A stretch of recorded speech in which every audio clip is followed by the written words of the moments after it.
নিলয় ভাইয়ের কোন কথা শুনে অনেক বেশি কষ্ট পেয়েছেন এবং কেঁদেছেন? মাঝে মধ্যে বলে মোটা হয়ে গেছি তো। বিয়ের 4 বছর পর সুসংবাদ দিয়েছেন ছোট পর্দার জনপ্রিয় অভিনেতা নিলয় আলমগীর। কন্যা সন্তানের বাবা হয়েছেন ছোট পর্দার দর্শকপ্রিয় অভিনেতা নিলয় আলমগীর। বৃহস্পতিবার 27 নভেম্বর রাতে নিলয় ও তাসনুভা তাবাসসুম রিধির কোল জুড়ে জন্ম নিয়েছে তাদের প্রথম সন্তান। বাবা হওয়ার খবর জানিয়ে নিলয় আলমগীর তার অফিসিয়াল ফেসবুক পেজে বলেন, আলহামদুলিল্লাহ, কন্যা সন্তানের বাবা হলাম। নাম রুশদা মাইমানা। সবাই আমাদের জন্য দোয়া করবেন। 2021 সালের 7 জুলাই বিয়ে করেন অভিনেতা নিলয় আলমগীর ও তাসনুভা তাবাসসুম রিধি। ফেসবুকে পরিচয় থেকে তাদের প্রেম হয়। তারপর পারিবারিক আয়োজনে বিয়ে করেন তারা।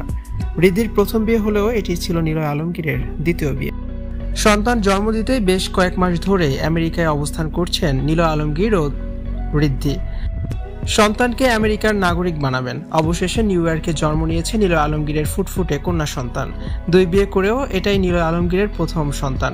2016 সালে ভালোবেসে মডেল ও অভিনেত্রী আনিকা কবির শখকে বিয়ে করেন ছোট পর্দার দর্শকপ্রিয় অভিনেতা নিলয় আলমগীর। তবে 1 বছর পার না হতেই বিচ্ছেদ হয় তাদের। 2017 সালে তাদের ডিভোর্স হয়। এরপর অন্তরালে চলে যান অভিনেত্রী আনিকা কবির শখ। নিলয় আলমগীর 4 বছর একা থাকার পর 2021 সালে মেকআপ আর্টিস্ট তাসনুভা তাবাসসুম রিদ্ধিকে বিয়ে করেন। ভালোবেসেই তাদের বিয়ে হয়। রিদ্ধি নিলয় আলমগীরের চেয়ে 15 বছরের ছোট। তাদের বিয়ে নিয়ে ব্যাপক আলোচনা সমালোচনা হয় সোশ্যাল মিডিয়া জুড়ে।